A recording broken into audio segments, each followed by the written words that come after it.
Nabi Sulaiman alaihissalam adalah putra bungsu Nabi Daud alaihissalam dari 11 saudara. Nabi Sulaiman dianugerahi keistimewaan, memahami bahasa hewan dan bisa berinteraksi dengan mereka.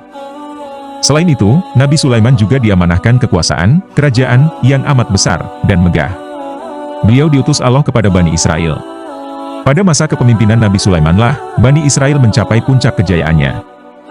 Mengutip kisah 25 Nabi dan Rasul, oleh Yudo Pramuko, Nabi Sulaiman menjadi raja karena meneruskan tahta ayahnya yang telah meninggal dunia. Dari sekian saudaranya, hanya beliau yang cocok menjadi raja. Sehingga, ia dinobatkan menjadi raja di negeri itu. Nabi Sulaiman mendapat sebuah peninggalan dari ayahnya, berupa cincin. Kekuasaan Nabi Sulaiman terletak pada cincinnya. Dikatakan pula bahwa cincin Nabi Sulaiman alaihissalam berasal dari langit dan memiliki 4 sisi. Pada sisi pertama tertulis, La ilaha illallahu, wahdahu, la syarikalahu, Muhammadun, abduhu, wa rasuluhu. Yang artinya, tidak ada Tuhan selain Allah, tidak ada sekutu baginya. Muhammad adalah hamba dan rasulnya. Pada sisi kedua tertulis, yang artinya, Wahai Allah, Raja yang memiliki kerajaan, engkau berikan kekuasaan kepada yang engkau kehendaki, engkau cabut kekuasaan dari orang yang engkau kehendaki, engkau muliakan orang yang engkau kehendaki, dan engkau hinakan orang yang engkau kehendaki. Pada sisi ketiga tertulis, yang artinya, segala sesuatu akan musnah, kecuali Allah. Serta, pada sisi keempat tertulis, yang artinya, Maha Suci Engkau, wahai Tuhanku yang tidak ada sekutu bagimu. Cincin tersebut memiliki cahaya bersinar, yang apabila dikenakan, akan berkumpul para jin, manusia, burung, angin, setan, awan, dan menggenggam dunia. Hanya kematianlah yang tak bisa dijamah cincin tersebut. Nabi Sulaiman diberi Allah kemampuan untuk menundukkan jin, dan mempekerjakan mereka sebagai tentara di tengah-tengah peperangan. Bahkan ia mampu menjadikan mereka sebagai pekerja kasar di kerajaannya saat tidak ada peperangan. Ketika ada pasukan lain yang mencoba melawan pasukan Nabi Sulaiman, maka mustahil mereka akan merasakan kemenangan. Dihimpun dari buku cara kaya seperti Nabi Sulaiman, susunan Ahmad Zainal Abidin, pada suatu hari, Nabi Sulaiman ingin berwudu, ia pun menyerahkan cincin itu kepada Aminah, salah seorang budak perempuannya. Saat itu, seorang jin bernama Sohar mendahului Nabi Sulaiman, masuk ke tempat wudhu, dan bersembunyi di balik pintu. Ketika Nabi Sulaiman memasuki tempat wudhu, jin itu keluar dari dalam tempat wudhu, dengan menyerupai wajah Nabi Sulaiman, sambil mengibas-ngibas jenggotnya. Setelah keluar dan bertemu Aminah, Sohar berkata, "Di mana cincinku, Aminah?"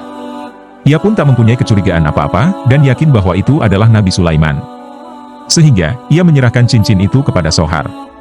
Setelah mendapatkan cincin yang penuh dengan keajaiban itu, Sohar duduk di singgasana Sulaiman. Beberapa golongan burung, jin, dan setan pun tunduk kepadanya. Mereka menyangka bahwa Sohar adalah Nabi Sulaiman. Setelah itu, Nabi Sulaiman yang berada di tempat wudhu keluar, dan mengatakan kepada Aminah, "Cincinku." Aminah pun bertanya dengan penuh kaget, "Siapa kamu?" "Aku Sulaiman bin Daud," jawab Nabi Sulaiman. "Kamu sungguh bohong." Nabi Sulaiman yang sebenarnya telah mengambil cincinnya, dan saat ini ia telah berada di singgasananya, bantah Aminah. Mulai saat itulah, Nabi Sulaiman menyadari bahwa telah terjadi kesalahan.